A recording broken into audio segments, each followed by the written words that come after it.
this episode, I really want to try to figure out the science behind stan behavior, or just what makes a person a stan. How does one feel so connected to a person that they don't even know?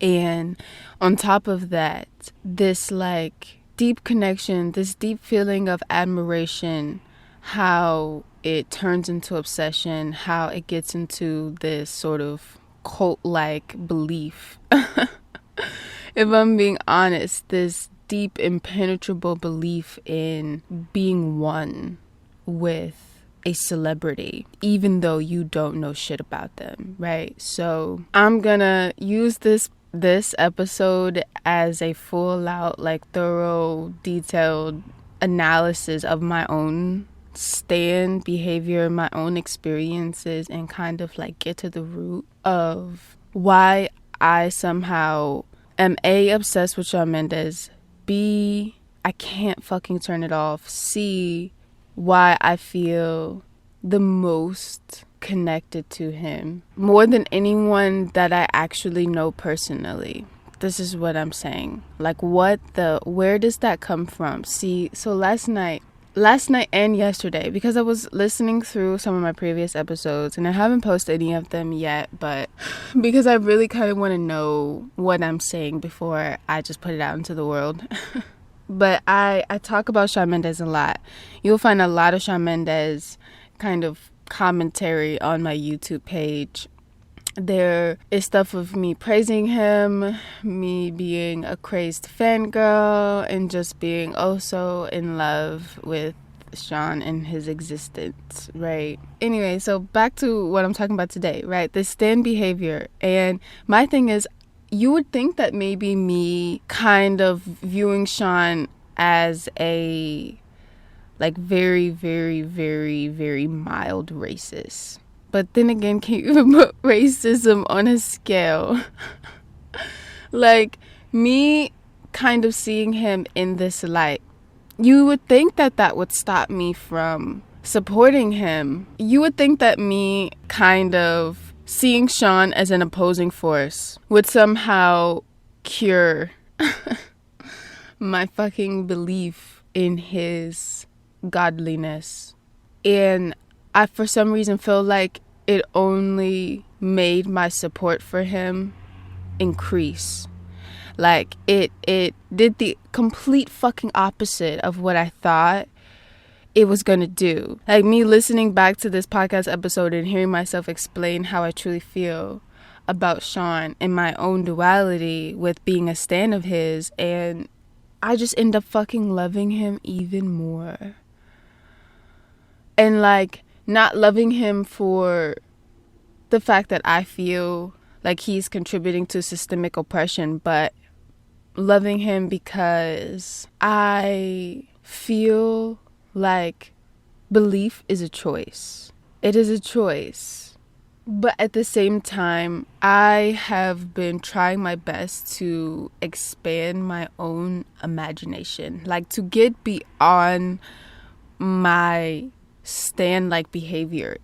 This is the thing, I've been trying to fucking cure it. I've been trying to cure it because I don't like feeling like a fucking crazy fangirl. I don't like that shit, and I have been trying to cure my own belief in his superiority. I've been trying to cure my obsession. I've been trying to cure some kind of deep, deep, deep feeling of connectedness that causes me to feel like he controls the fucking world. And this is the mind that I live in.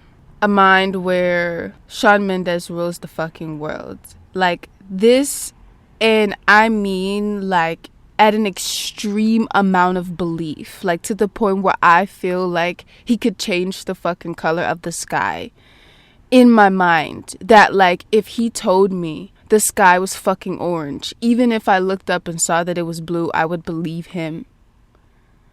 Like that type of fucking belief. How does that fucking happen? Like, where does that come from? And see, this is where I have to be in a very meditative like state throughout my day, and even careful with like the way I talk about myself and my own beliefs, and the way that being a Sean fan impacts me. If I start to judge myself and condemn my own thoughts and my own feeling of connectedness to Sean, okay, then it again has the opposite effect that I would think. Like, it doesn't lessen the amount of belief that I have in him. Somehow it only like engraves it fucking deeper into my mind, into my fucking psyche.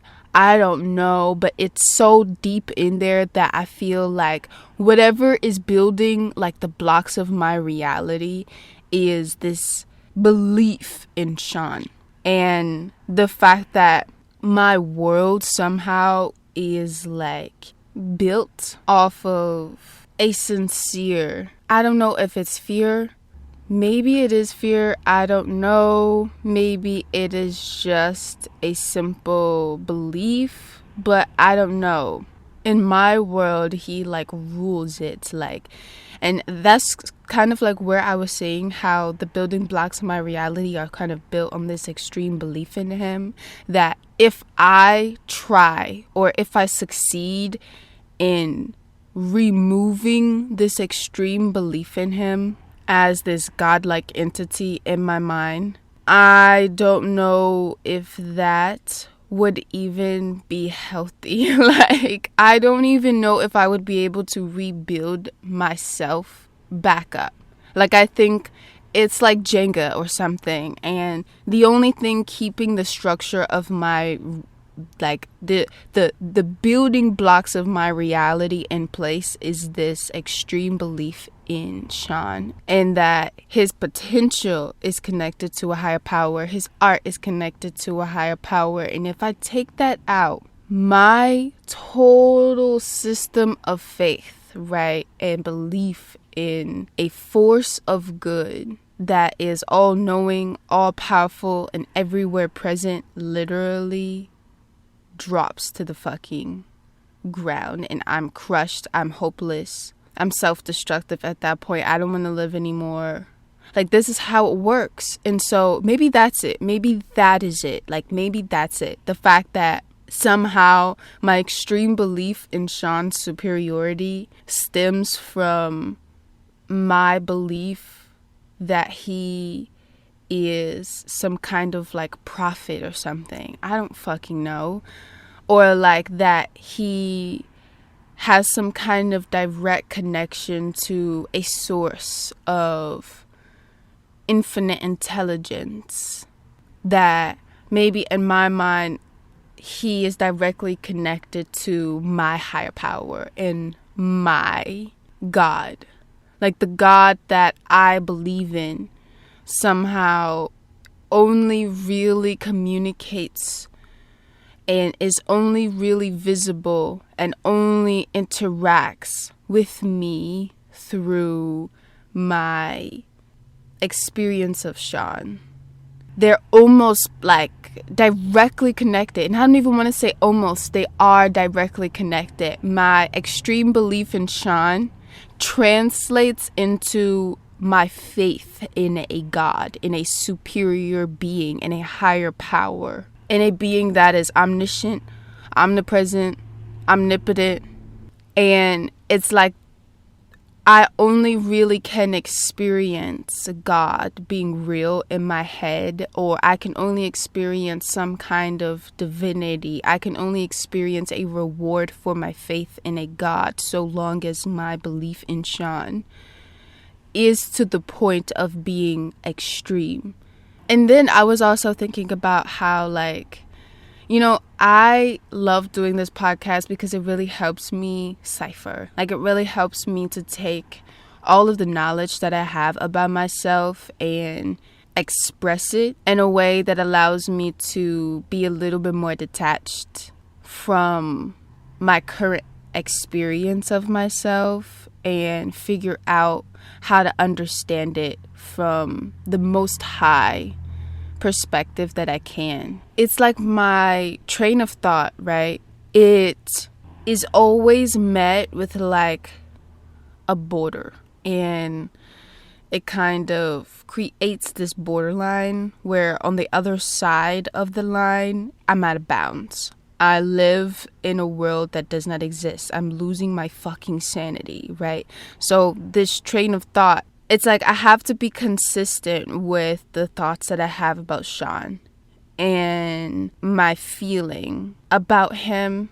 And it's like if I go too far away from believing that he is like all fucking powerful or something, if I go too far, I get met with like the edge of my reality. I get met with the edge of my imagination, and there's like a dead end there. There is this kind of belief system that is like carefully crafted by, I feel like, intelligence, the universe. And as much and as hard as I try, like I said, to cure my obsession, to cure my stan, to cure my extreme belief in Sean, right? I lose this kind of sacredness, and I feel like I start to lose my faith in it, God. Oh my gosh. I live next to an Episcopal and they're singing like T-Pain and this bus. Oh my gosh. Yo, I am so distracted right now.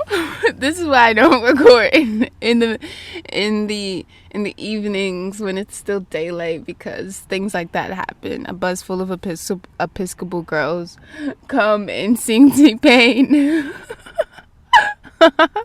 Anyways, so I was saying about curing my obsession with Sean. Right. All right.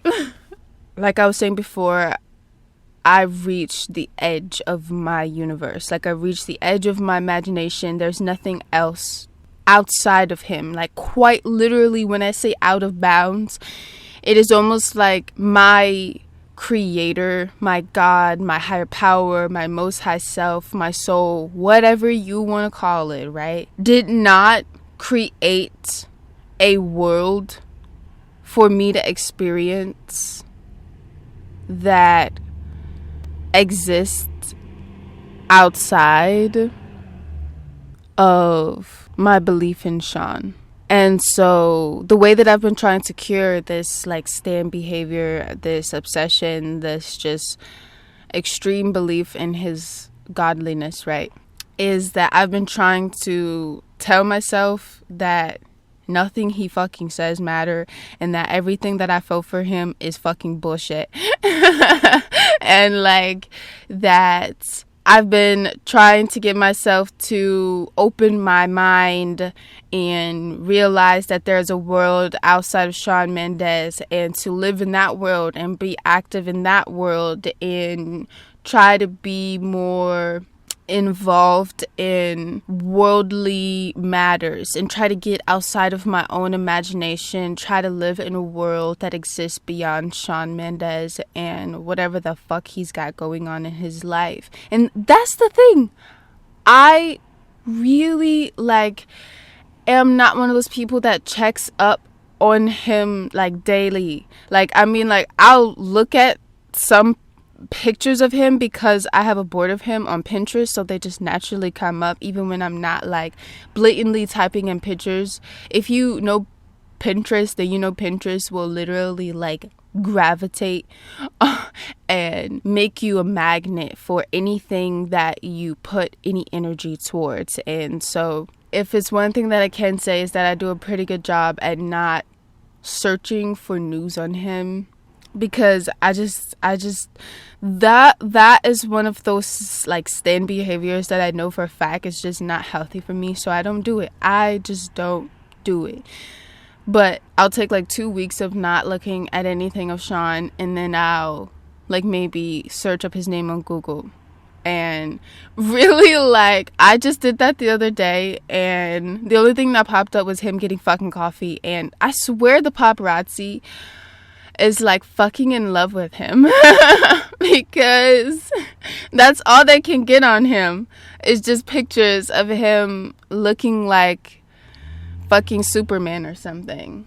Anyways, so back to what I was saying. I really went on a tangent there, but I have tried a numerous amount of things to try to cure my stan behavior by not listening to his songs, by no longer watching his interviews, like trying to strip myself of all Shawn Mendes, but yet somehow he's still fucking there.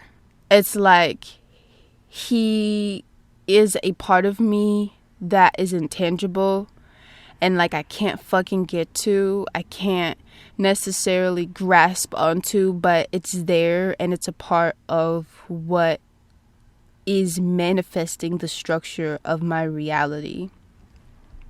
I have almost had to surrender, like submit to this very close-minded kind of relationship with my world, with my reality, and to, I feel like, allow my God, allow my most high self, allow my higher power to mold my mind and my system of faith to this very, very, very, very, very strict system of belief. And that really closes my mind, like I said. Like, it makes my imagination pretty small.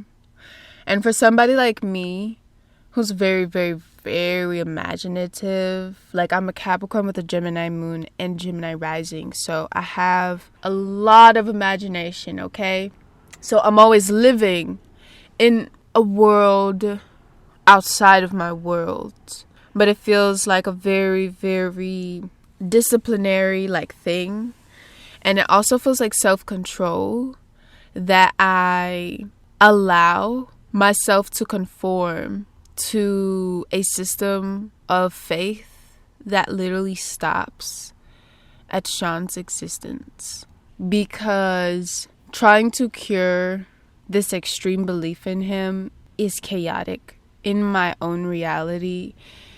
And like, as much guilt as I feel for having such an extreme belief in a man, I also have to be willing to sort of see where it takes me. Like, how would it change my world? That was my kind of system of like thought and like observation. Is like, how does it change my world if I allow the universe to lead me and guide me down this path of like total and absolute faith in Sean and whatever world that he's trying to create? Like, if I completely submit to that, how would my world change? I'll tell you one thing. It is so extreme when I tell you how deeply I believe in Sean that it doesn't even feel like I own my own like reality. Like how I was saying earlier, that if he told me that the sky was fucking orange even though it's blue, like I would believe what he said and just deny ever that the sky was blue. Like that type of belief,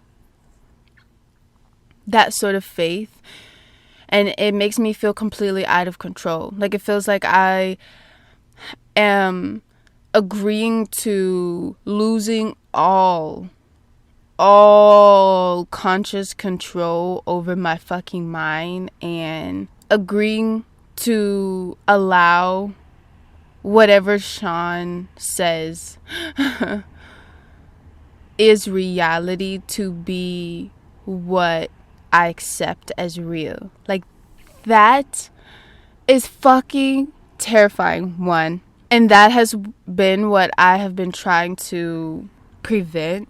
I've been trying to tell the universe that I'm in disagreement with this.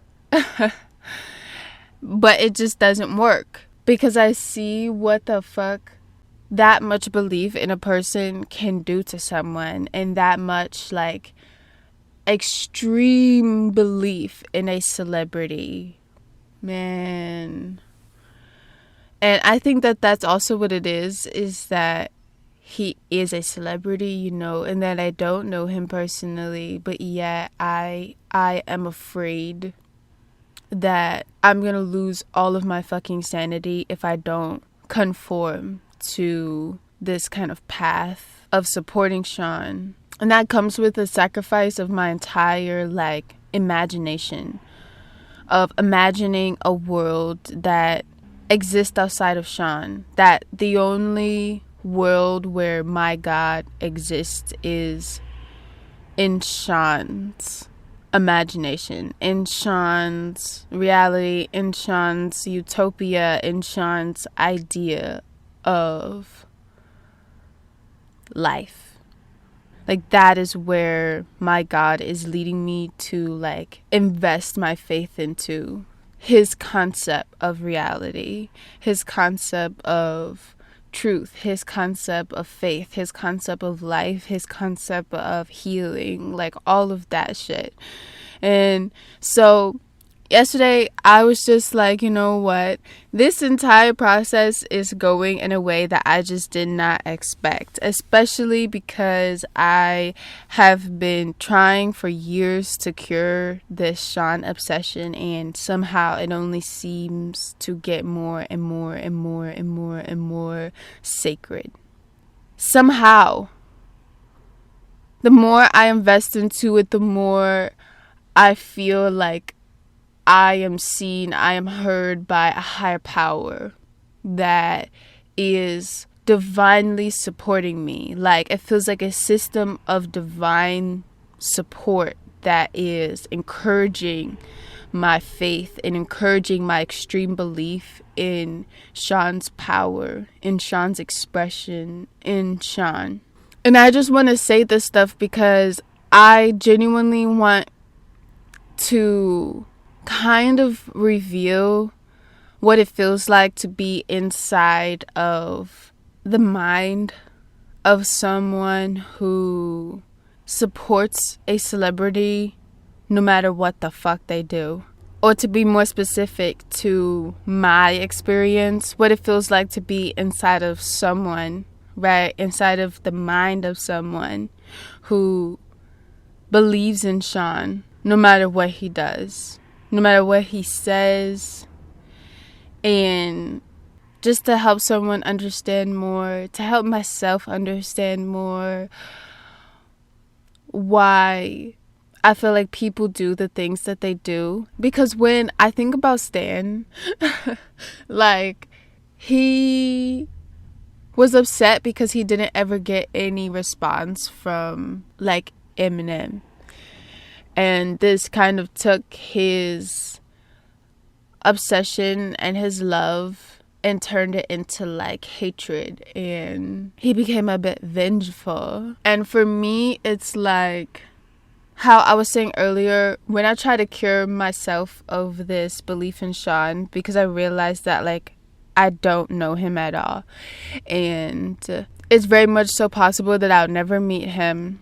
When I try to stop thinking about him, I try to stop believing in him, I try to stop feeling connected to him, and I tell myself to stop, I legit feel destructive. Like, it makes me want to self-destroy. I start getting this very, very dangerous thoughts, wanting to physically harm myself, because then I feel like I'm putting myself in this space where whatever part of me inside is literally, like, being fueled by my love for Sean feels like I don't love myself if I'm telling myself to stop loving him. If that makes sense.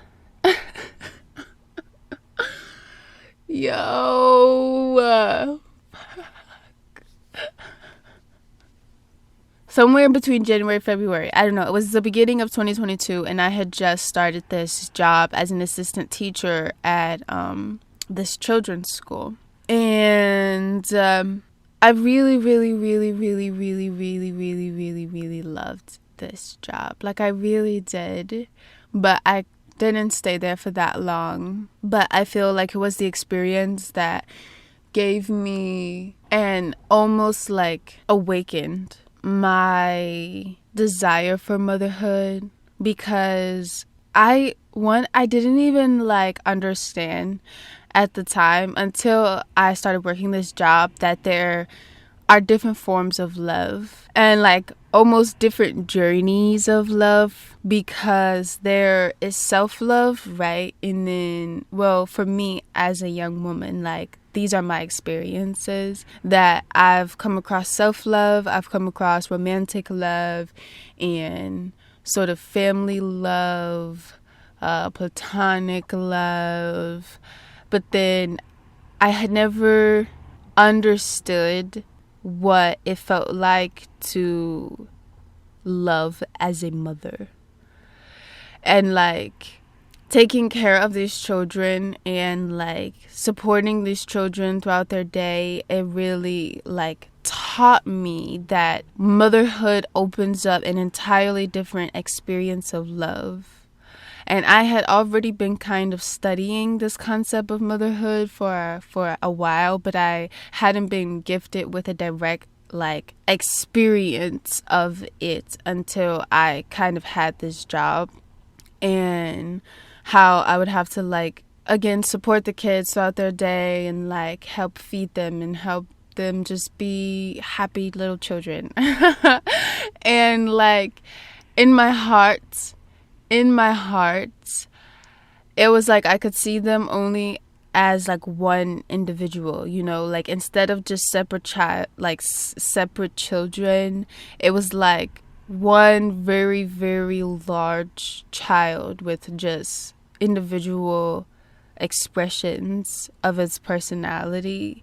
And that was like how I interacted with them, and it kind of made me understand what people like say when, or mothers, what they say when they would literally do anything for their child, like they would give their child the world. And my thing is like I understand that like these are just, you know, the little kitties that I'm working with, but it really opened up my own kind of inspiration, I guess aspiration, my sights on a greater path in my life, because up until that moment I hadn't really seriously been sure if I had wanted to become a mother, but it just changed my perspective so much that there's no way I could live this life and not experience motherhood and have my own biological children at some point. So that's kind of what I gained from that experience, a like deeper appreciation and being like enlightened on motherhood as a path in my life, because of just how much I learned from those children and how much I learned interacting with those children. And so yeah, I was like working this job, right? And one day I was in an Uber. It was like a black SUV, and I was in the backseat. I had my Beats on, and the guy is like driving me, and I'm so like in a very, very, very depressing type of mood. And I'm doing whatever I can. Like, music at that time of my life was my medicine. It was the cure to anything. And I wanted to use the music, right, to lighten my mood. So I start listening to J. Cole. I swear, it was like I would listen to a song and I would feel my mood drop and become even more like dark. And I would sink a little bit deeper into my sadness.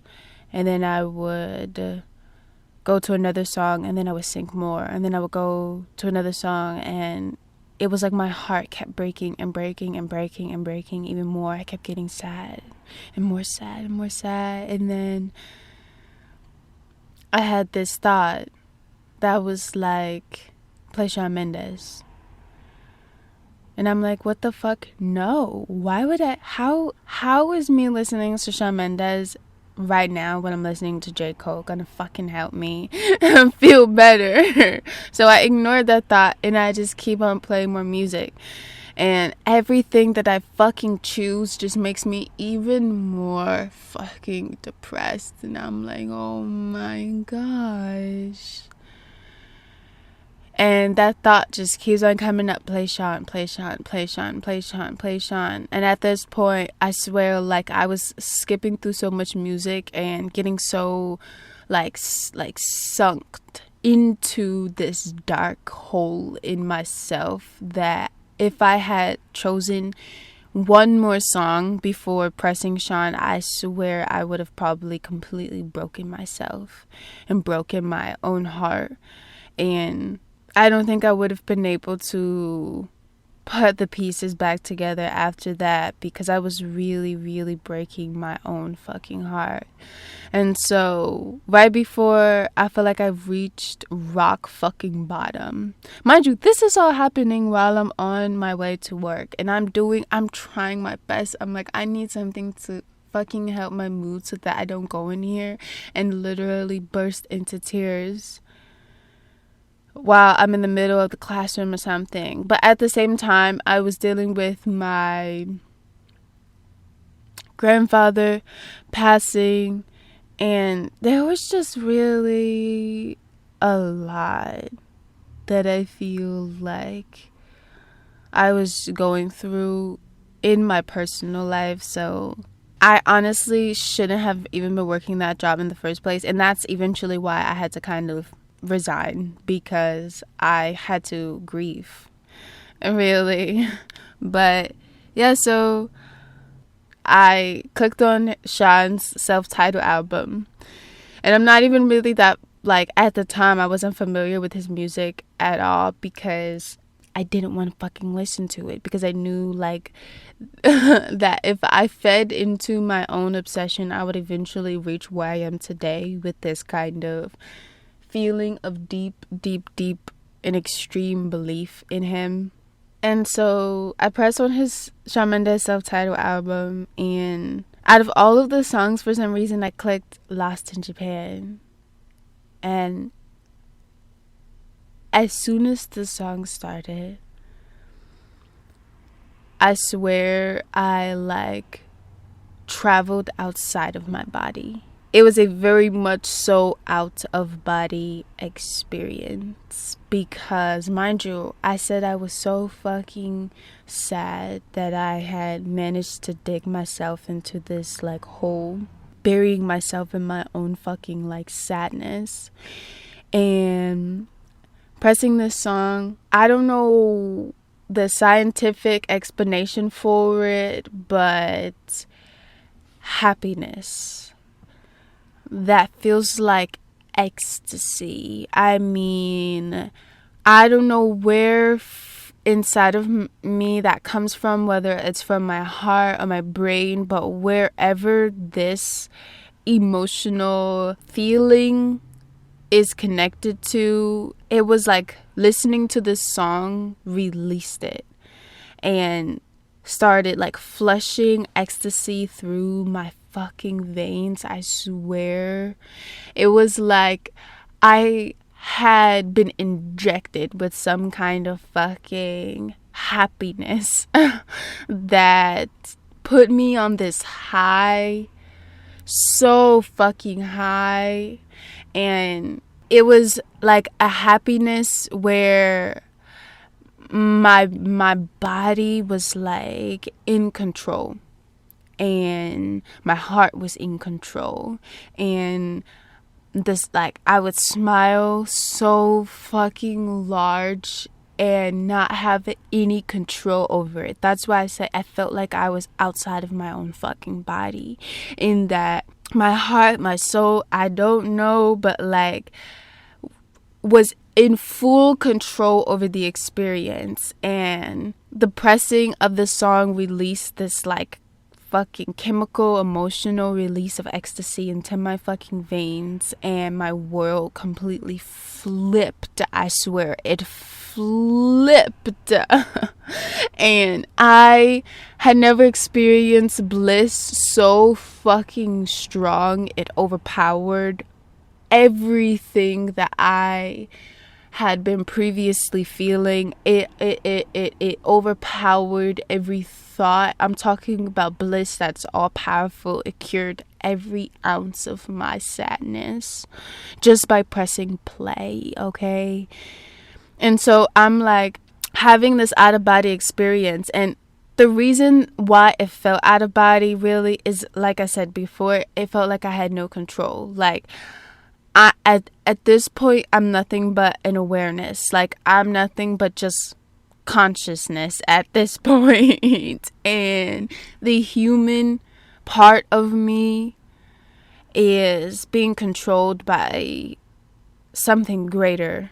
And this happiness that I'm feeling is being controlled by something greater. I am literally like watching myself go through this fucking heightened state of mind, as if I just took some fucking drugs or something, some fucking psychedelics, and I'm feeling my body be filled with this ecstasy. And I'm looking out of the window, and I'm looking, like, seeing the sky, and I swear it was like, in my mind, in my imagination, it was like the fucking sky cracked in half, and inside of the blue was like the fucking universe, okay? Like, I could see straight into like space, and there is just galaxies and fucking just a lot of pink shit and fucking unicorns with rainbow hair and shit. Like that's how it felt. Just by pressing play on this song, this is what like started happening to my mind. Like, psychologically, shit just started fucking turning. And still, I'm not really attaching onto this experience. I just kind of have to submit to it because I'm no longer in control. Like, I keep saying this. I was out of fucking body, man. And I just remember in that moment being like, if this man's fucking music can do this to my fucking body and mind, make me feel this fucking ecstasy, and I'm fucking in the backseat tripping just by listening to his music, there is absolutely no way that I can leave this earth without fucking meeting him. Because I don't know what type of fucking power this is, man. But like, in some way, some part of me is so fucking connected to him, and I don't know what it's fucking called. But ever since then, my mind has never been the same. Like, that is the impact. Like, that is what I'm dealing with psychologically, like having this experience where my state of mind is drastically changed, and I'm experiencing this heightened like state of reality, and I'm feeling this fucking ecstasy, and I'm literally high off of Sean's fucking like music, bruh, I swear. And it worked. I mean, it worked. Like, when I went into my job after that, I was so happy, and it was like I wasn't sad anymore. I couldn't be sad anymore. I had just experienced the most like It felt like divine intervention or some shit, bro. Like, like I have this experience in my head, and this is what is like deeply, deeply, deeply, deeply engraved into me, this experience, when I was literally on the edge of wanting to open up the fucking car door and jump out just in the middle of the street, and whatever the fuck happened to me is what happened, because I was that fucking sad, that deep in my own fucking sadness, I swear. And somehow I literally am experiencing this out of body feeling of happiness because I listened to this voice in my fucking head, bro. Listen to this fucking voice in my head. Maybe it was my heart that told me to press play, but it worked, and I no longer wanted to fucking harm myself. I no longer wanted to self-destruct. Like, I didn't want to do that anymore. And this was happening to me for a while. And after that experience, I could only listen to Sean. It was like his voice and his music was the only thing that was stopping me from committing suicide. Like, I'm literally not even joking. It's like, as long as I had Sean in my ears, then I could control these self-destructive impulses. And it fucking worked, bro. I swear. It's like, it felt like having a baby and them crying and crying and crying and crying and screaming and crying, and then picking them up and them being like okay, and them just like going back to laughing because you finally like gave them what they wanted. That is how I feel like my mind was, or my inner child, my heart. I don't know, it could have just been all of it, really. That like I could feel myself wanting to self-destruct so bad, and I swear it was like none of that version of myself existed when I put Sean in my ears. And I stopped having these self-destructive thoughts. I stopped literally wanting to fucking hurt myself and destroy my environment and just die. That ass. All of that. It's like all of that was soothed and like medicated by the sound of Sean's voice. And that's how I learned to control that part of myself. That's how I learned to discipline that part of myself, is that whenever that would happen, all I had to do was put on Sean's music, and it was like I was the happiest fucking girl in the world. And whenever I deprived myself of listening to Sean, because maybe I think like I'm listening to him too much, or I'm watching too many of his interviews, or I'm doing too much of this, or I'm doing too much of that, literally I would almost like regress. I would start going fucking backwards, and whatever healing that like I did obtain through listening to Sean started, like I swear it would always do the fucking opposite.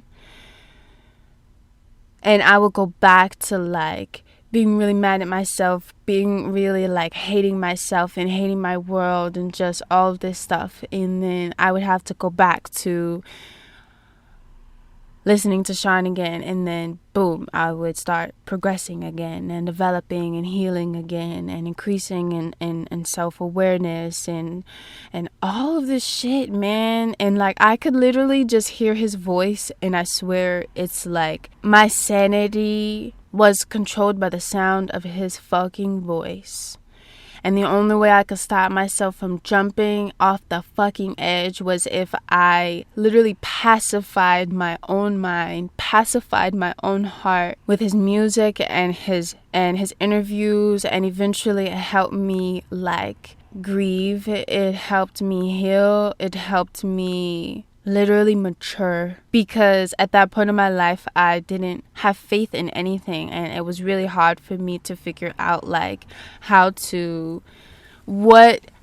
am I going to heal like from all of the fucking abuse and trauma of my entire childhood, and listening to Sean helped me get connected to this deep, deep, deep, deep, deep part of myself that I cannot control, that like I didn't know anything about. I didn't know her triggers. I didn't know like all of those things, but listening to his voice helped me understand like I'm getting emotional. Listening to his voice literally helped me like regain sanity. It's like this entire episode, I'm just really trying to document like all of the possible reasons why I love him more than anyone ever that I've come into contact with, even myself sometimes.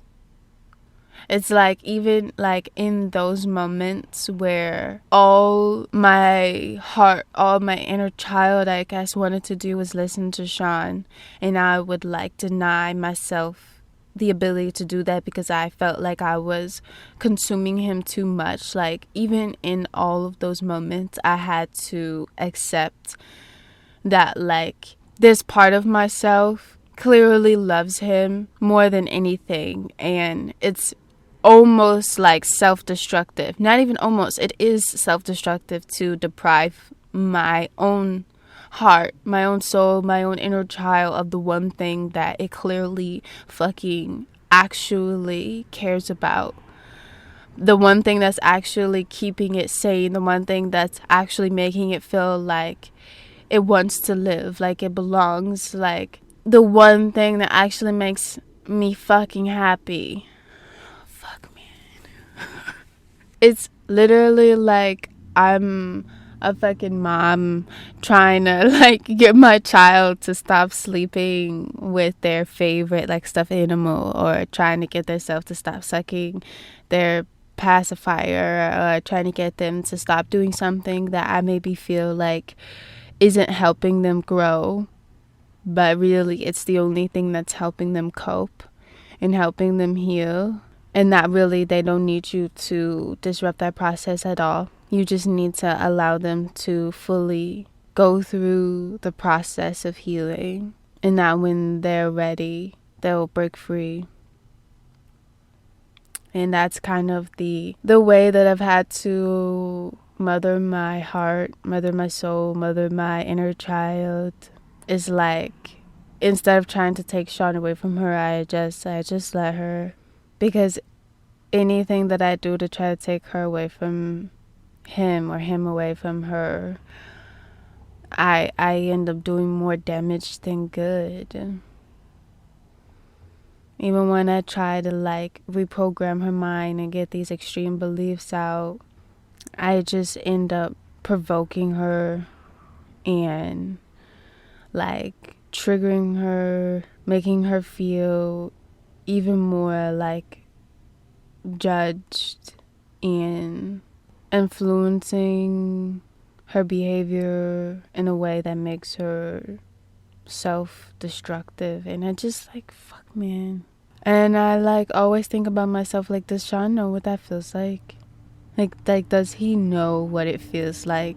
And it's like, I don't really make wishes anymore, but my thing is like, if it's one thing I did wish, it would be for him, the one person that my heart fucking loves more than anything else in this life, to just understand like how much I love him. That's it. I don't even want anything else. He doesn't have to return the love. He doesn't have to give it back. I just want him to fucking understand what it fucking feels like. Isn't that kind of what every stan wants? Just for the love of their fucking life, to know what it feels like to just understand. That's it. I just want you to understand the depth of love. That's it. That's all. And then like, even then, how he was talking about how like he was dealing with like mental health and all of that. And I just like wish he like knew how, like genuinely, how mentally I have healed just by listening to the sound of his voice. I hope he finds someone who does that for him. Seriously. Like if if I could wish, really 2 wishes. But that is honestly the more high expression of my first wish. It's not really that I am understood, I guess, but I guess really what like I really want is for him to be able to find someone like or something that does what he does for me. Like that he finds someone who's the cure to all of his fucking madness. Like that's what I wish. That he finds his medicine. That he finds that one voice that really like just makes everything okay.